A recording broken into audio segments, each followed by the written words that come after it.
আমাদের সর্বশেষ সেট হলো set number 15 class 6 target question ব্যাংকের। এটি একটি লাস্ট আমাদের প্যারাগ্রাফ বা রাইটিং স্কিল বাকি আছে।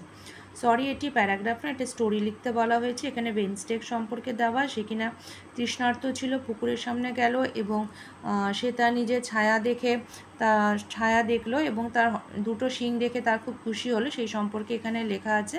তোমাদের টাইটেল সহকারে, মোরাল সহকারে তোমাদেরকে এটা দেখিয়ে দিচ্ছি কীভাবে লিখতে হবে। তাহলে আমাদের গল্পের নাম লেখা হলো ফুলিশ স্ট্যাগ, মানে বোকা হরিণ। ওয়ান্স আপন এ টাইম, কোনো এক সময়, দেয়ার ওয়াজ এ স্ট্যাগ, একটি হরিণ ছিল। হি ওয়াজ থার্স্টি, সে খুব তৃষ্ণার্ত ছিল। So that stag reached a pool, সেজন্য সে একটি পুলের সামনে আসলো। He saw his reflection in the clear water, সে পরিষ্কার জলে নিজের প্রতিবিম্ব দেখতে পেল। হি ফেল, সে অনুভব করলো, very proud to see his big horn, তার বড় বড় দুটো শিং দেখে তার খুব গর্ববোধ হলো। হি সেড টু হিমসেলফ, সে নিজে নিজে মনে মনে বলল, how beautiful my horns are, আমার শিং দুটো কি সুন্দর।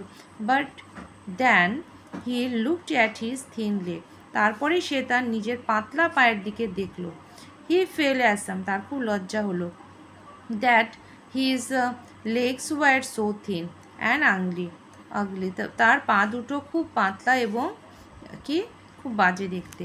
হি সেড টু হিমসেলফ, সে মনে মনে বলল, হাউ আগলি মাই লেগস আর, আমার পাগুলো কি বাজে দেখতে। জাস্ট দেন, ঠিক তারপরে, এ হান্টার কেম, এক শিকারি আসলো। দেয়ার, সেখানে। He set his horns after the stag, he set his, সে তার শিকারিকে ধরার জন্য সে হরিণের পিছু দিল। দ্য স্ট্যাগ র্যান ফাস্ট, সে হরিণ খুব জোরে দৌড়ালো। টু সেভ হিজ লাইফ, নিজের জীবনকে বাঁচানোর জন্য। He was soon out of danger, খুব তাড়াতাড়ি সে কি বিপদ থেকে নিজেকে রক্ষা করতে পারলো। তে হয়ে গেল আমাদের গল্প। এখন হচ্ছে মোরাল। মোরাল হবে, nothing is useless in universe, কোনো কিছুই ফেলনা না বা অব্যবহারযোগ্য না এই বিশ্বে।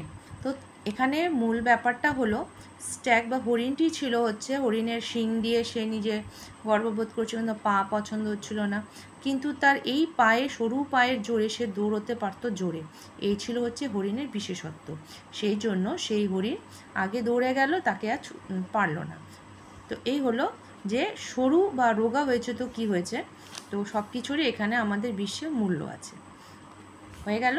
তো এই হয়ে গেল আমাদের গল্পটি, আমাদের রাইটিং স্কিলও শেষ হয়ে গেল। এরপরে আমরা আবার নতুন নতুন তোমাদের কিছু রাইটিং স্কিল বা অন্য কোনো কিছু নিয়ে, গ্রামার নিয়ে চলে আসবো। ওকে, আজকে রাখছি এই পর্যন্তই। ভালো করে সেকেন্ড টার্ম পরীক্ষা দিও এবং পরীক্ষা হয়ে যাওয়ার পরে আমি আবার থার্ড টার্ম মিশনেরগুলো শুরু করে দিব।